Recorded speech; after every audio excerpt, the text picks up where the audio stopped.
At Blessed Hugh Farringdon Comprehensive School in Reading, the English department is working on pupils' speaking and listening skills. Sarah Jefferson is teaching a short unit of work on developing argument to her Year 7 class. The class I teach is a mixed ability Year 7 class. They range from students who secured level 5 in the SATs down to students who are level 3. There are also a number of children with specific learning difficulties in that class, one of whom has Asperger's syndrome. Right, so we've talked about acknowledging other people's views, justifying and modifying your views in the light of what others say. In the previous lesson, we talked about how important it is when we have a point of view that we have evidence and that we justify our own point of view. Today we're going to move on from that. Okay? We're going to justify our points of view, but we also have to acknowledge what other people say. And to show you how that works, Miss Samuels is going to come up the front in a minute and we're going to model for you an argument. So I'm going to listen to what Miss Samuels says, she's going to listen to what I have to say, we're going to justify our points of view, and then at the end of the discussion, I might have modified my point of view based on what Miss Samuels has said, or maybe she'll have changed her mind and agree with what I have to say. The support assistant, Jean Samuels, worked with me today and we modelled a particular strategy that I wanted the children to be able to grasp by doing a role play up the front. Right, Miss Samuels, this whole recycling thing, it's a complete waste of time. It takes time out of my day if I have to go and put the cans out the front or, you know, collecting the glass and separate paper from the rest of my rubbish. I mean, why should I have to do this? What difference is one person going to make in the scheme of things? The world's going to fall apart anyway. I think that's a very negative argument, Mrs. Jefferson. I'm a parent and I am concerned for the future for my children. I don't think it needs to take extra time to go recycling. I actually recycle when I go to shop once a week. So I think we need to think of the future, but also your issue about time doesn't apply. But what difference can you make? Just one person? I think if we all thought like that, then nobody would be recycling. I think if one person starts it, it will escalate and you'll find that a lot of people, if you spread the word, will think that's a good idea. Thank you. Right, I see what you mean. So it wouldn't take any extra time out of my day. I suppose I do my Tesco's run on Saturdays, so I could just drop the recycling off at the recycling bins out the front like you do. I suppose if everybody starts doing it, then it probably will make a difference. I can see what you mean. Right, I'll have to go home and think about that. Thank you, Miss Samuels. Okay. What was my point of view about recycling? What did I think of recycling, Sebastian, at the beginning? You thought that recycling took loads of time and it took you too much time, so because you had to take all the newspaper out of the rubbish and separate the glass from the cans, and so then Miss Samuels came and she argued against you. What happened next? What did I do with my argument? Where did I go from there? What did I say? You started to modify your point of view and started to say, well, I suppose I could, and that maybe it is a good idea.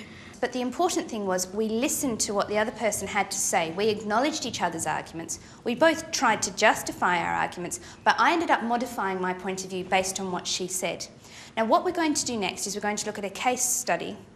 Sarah now introduces a new issue for argument and debate: corporal punishment. What is corporal punishment? Lots of hands up. Excellent. Right, Sebastian. Corporal punishment is when you have like a physical punishment where you just like smack someone or cane them. That's an excellent answer. And this is called corporal punishment, a case study. So we're obviously looking at a story about someone who got punished physically for something that they'd done. Corporal punishment was abolished in British state schools in 1986. Now, if this happens, will the pupils at Norton Primary be better off or worse? Okay, there was a lot of information in that passage, and I think we need to just get some answers and make sure that everyone understands what the passage was about. Following a brief discussion on the case study example, pupils are each given a slip of paper representing one point of view. What does number 1 say? Corporal punishment is always wrong. Good, all right, so that's the one point of view. Number 2, who's got number 2 as an argument? Corporal punishment is always right. Anybody who's got a number 1 will move to here. Pupils now form new groups so that they're working with others that have been allocated the same point of view. You're going to have 4 minutes to prepare in your group, so we're going to go to 24 minutes past, an argument that you can bring back to your original group, and then you'll get the opportunity to share that with your group.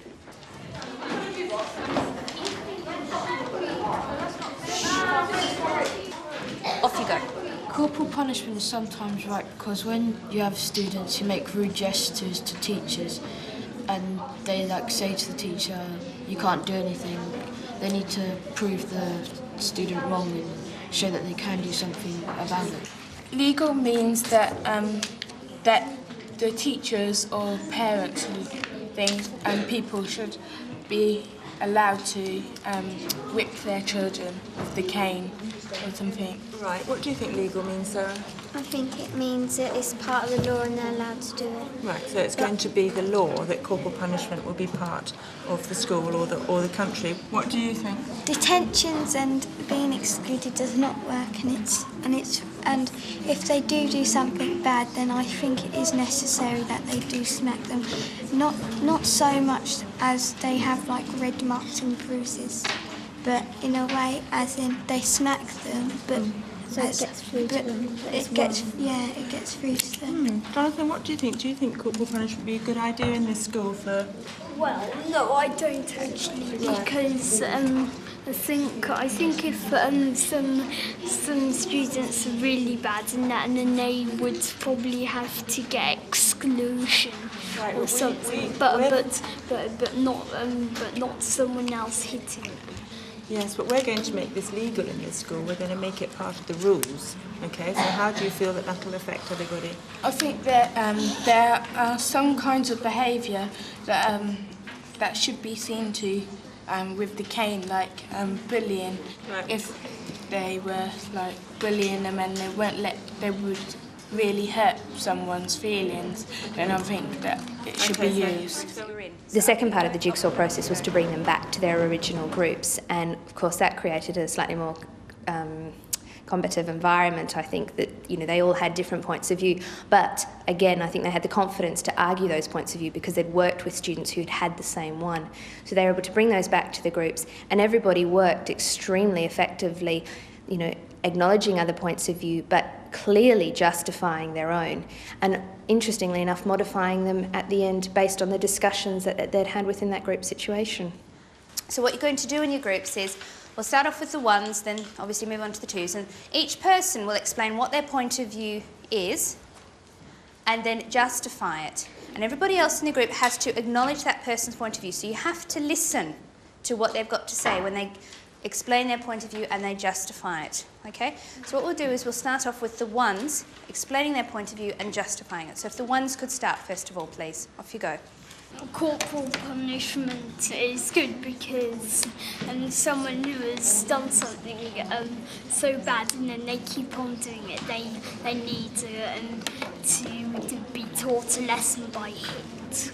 I think corporal punishment shouldn't be used all the time, but if things get out of hand with children, then it should be used just as a threat. If you hit them, it makes them even more worse than they already are. I think corporal punishment is sometimes right, sometimes wrong. Like, if you hit them all the time, they will hate you for it. Like, they will be still naughty, really naughty, like, they'll be worse than before. And it's not, really good to, smack them, just smack them one or twice. I think corporal punishment is always wrong because you don't want your children going around in fear, worrying they're going to get hit if they do something wrong. It can sometimes leave an effect on the child as well. Like, it could make things worse at home. If your child's not behaving, you can't just say, oh, pack it in, because they're just going to think, oh yeah, you're not exactly going to hit me, are you? So they're going to do it again and again.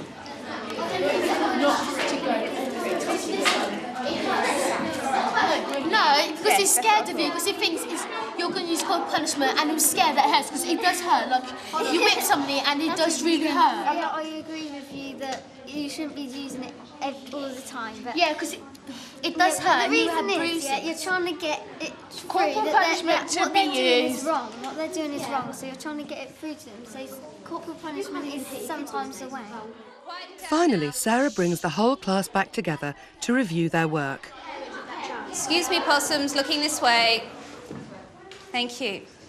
There were some very interesting arguments and discussions going on around the room. Clearly you feel quite passionate on the subject of corporal punishment. I had no idea just how passionate. Hands up if you modified your point of view? Right, so quite a few of you. So some of you obviously agreed or disagreed with your points of view.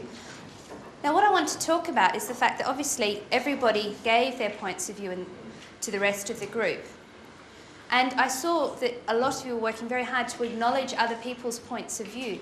You said, yes, I accept what you're saying, but what were other ways that you actually tried to get your points of view into a discussion or into the arguments that you were actually having? I took the other person's point of view as well. Like I asked them, would you like it if the child hit you? I was sort of saying their example, like mixing them together, like saying, yeah, I agree with what you're saying, but like it's not sort of right.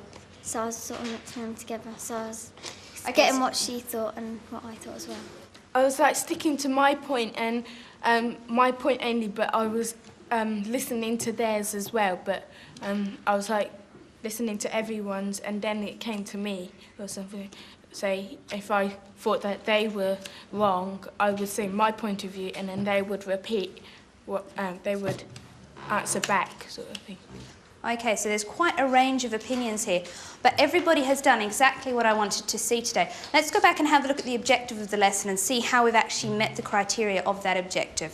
I feel that based on the work that the students have done in the last 2 lessons, they have become conscious speakers and conscious listeners. They're actually able to take a line of argument, develop that line of argument and sustain it. In particular, one group, when I was watching the work that they were doing, became extremely animated and dynamic.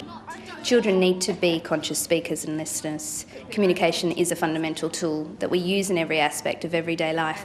We're making a huge mistake, I think, if we assume that children have picked up those skills outside. Those skills need to be taught.